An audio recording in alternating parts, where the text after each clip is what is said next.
ये उसी महासा अमीनी की कब्र है जो हम आपको अब तस्वीर दिखाएंगे, ये जिस पर लिखे पत्थर में कुर्दिश जबान में कुछ लिखा हुआ है।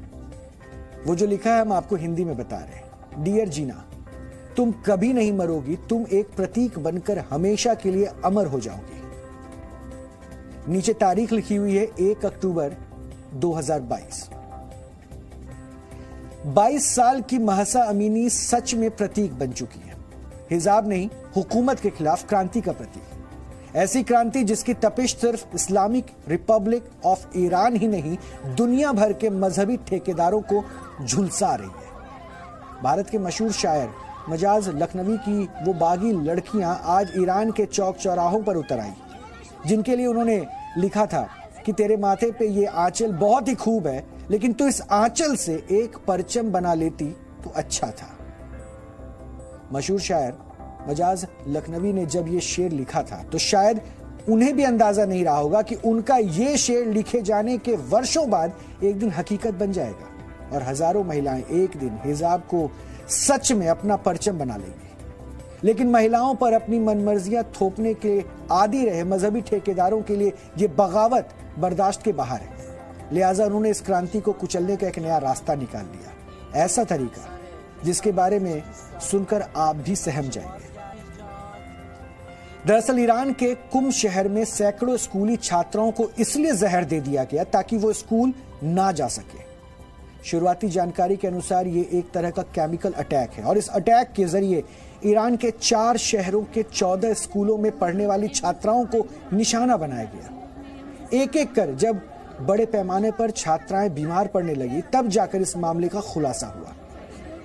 ईरान के स्वास्थ्य मंत्री यूनुस पनाही ने इस घटना की पुष्टि की है और उनके अनुसार ईरान के पवित्र शहर कुम और आसपास के कई इलाकों में बड़ी संख्या में स्कूली छात्राओं को जहर दिया गया और ऐसा इसलिए किया गया ताकि इन लड़कियों को स्कूल जाने से रोका जा सके। इसमें ईरान का पवित्र शहर कुम भी शामिल है और कुम को रूढ़िवादी और धार्मिक तौर पर कट्टर शहर माना जाता है, जहां धार्मिक शिक्षा के कई बड़े केंद्र भी मौजूद हैं और इसलिए छात्राओं पर हुए इस केमिकल अटैक के पीछे कट्टरपंथियों का हाथ होने की आशंका भी अब जताई जा रही है। हालांकि इस घटना के पीछे कौन है, इसकी जानकारी अभी तक सामने नहीं आई है, लेकिन वहां से जो वीडियो सामने आ रहे हैं वो बेहद परेशान करने वाले हैं।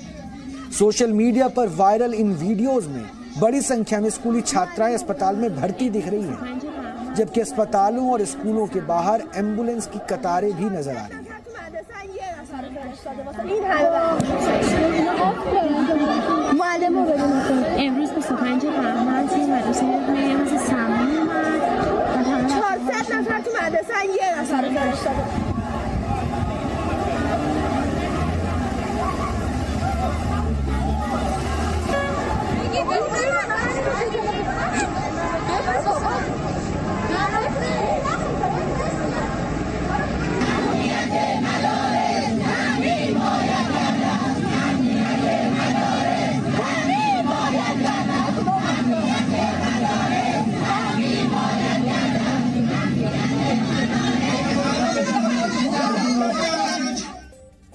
अलग अलग मीडिया रिपोर्ट्स के अनुसार स्कूली छात्राओं को जहर देने का यह सिलसिला नया नहीं है और पिछले कई महीनों से ऐसा किया जा रहा है, लेकिन ना तो अब तक सरकार ने इस पर ध्यान दिया और ना ही ये पता चल पाया कि इसके पीछे है कौन। लेकिन इस बार मामला बड़ा है और जब एक साथ बड़ी संख्या में छात्राएं बीमार पड़ने लगी तो सरकार को खुद सामने आना पड़ा। छात्राओं पर केमिकल अटैक का यह मामला ऐसे वक्त में सामने आया है जब ईरान में एंटी हिजाब प्रोटेस्ट चल रहे हैं और इसलिए कई मानवाधिकार कार्यकर्ता इस मामले को भी एंटी हिजाब मूवमेंट से जोड़कर देख रहे हैं, क्योंकि रिपोर्ट्स के अनुसार जनवरी के अंत तक इन प्रदर्शनों में 525 प्रदर्शनकारी मारे जा चुके हैं, जिसमें 71 नाबालिग भी शामिल है। यही नहीं, 4 प्रदर्शनकारियों को फांसी भी दी जा चुकी है, जबकि 20,000 से ज्यादा लोग गिरफ्तार किए जा चुके हैं। लेकिन हुक्मरानों की सख्ती के बाद भी प्रदर्शनकारी पीछे हटने को तैयार नहीं है और इन प्रदर्शनों का दायरा लगातार बड़ा होता जा रहा है। हालांकि बगावत की ये स्क्रिप्ट ईरान की महिलाओं के दिमाग में पहले से मौजूद थी, लेकिन 13 सितंबर 2022 की एक घटना ने इसे हवा दे दी और इस दिन ईरान के कुर्दिस्तान प्रांत की रहने वाली महसा अमीनी अपने परिवार के साथ तेहरान में घूम रही थी। 22 वर्ष की महसा अमीनी ने एक लंबा ओवरकोट पहना हुआ था और उन्होंने अपना चेहरा हिजाब से ढक रखा था, लेकिन तभी ईरान की मोरालिटी पुलिस वहां पहुंचती है और महसा को हिरासत में ले लेती है। महसा का जुर्म यह था कि उनका सिर ढकने वाला हिजाब कुछ ढीला था और उससे उनके कुछ बाल बाहर दिख रहे थे। मजहबी पुलिस को महसा की जुल्फों की ये आवारगी बिल्कुल पसंद नहीं है और सजा के तौर पर उन्हें डिटेंशन सेंटर ले गई। वहां उनकी इतनी पिटाई की गई कि वो बुरी तरह से जख्मी हो गई। 3 दिन बाद यानी 16 सितंबर को इस पिटाई के बाद महसा अमीनी की मौत हो गई। वैसे तो ईरान की महिलाएं ऐसी खबरों की आदी हो चुकी थी, लेकिन 22 वर्ष की एक युवा लड़की के साथ घटी इस घटना ने उस आग को जिंदा कर दिया जो सालों से इन महिलाओं के दिलों में सुलग रही थी। महिलाओं ने मजहबी नैतिकता के नाम पर थोपे गए हिजाब को उतार फेंका और आग के हवाले कर दिया। अपने बालों को काटना शुरू कर दिया। स्कूल, कॉलेज हो या यूनिवर्सिटी, सरकारी दफ्तर हो या बाजार, रेलवे स्टेशन हो या खेल का मैदान, हर जगह ईरान की सरकार के खिलाफ प्रदर्शन शुरू हो गए।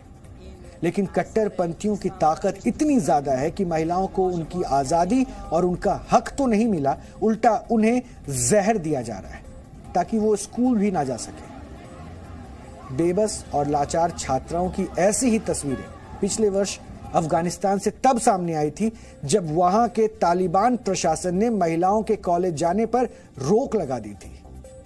लेकिन अफगानिस्तान और ईरान की इन तस्वीरों में खास अंतर नहीं है। अंतर सिर्फ इतना है कि लड़कियों को पढ़ाई से दूर रखने के लिए तालिबान ने बंदूकों का इस्तेमाल किया था, लेकिन ईरान में उसके लिए जहर का इस्तेमाल किया जा रहा है।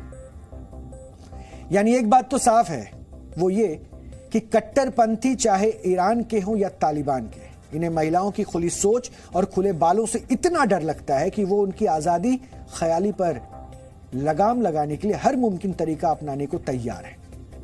लेकिन यहां हम आपको फ्रांस के मशहूर विचारक विक्टर ह्यूगो की लिखी एक पंक्ति सुनाना चाहते हैं। उन्होंने लिखा था कि पृथ्वी की कोई भी शक्ति उस विचार को नहीं रोक सकती जिसका समय आ गया हो। और इन कट्टरपंथियों को यह समझ लेना चाहिए कि यह समय जितना पुरुषों का है उतना ही महिलाओं का भी है, इसलिए उन्हें स्कूल जाने से या उड़ान भरने से रोका नहीं जा सकता है। और इसलिए आज ईरान के सामने बहुत बड़ी चुनौती है।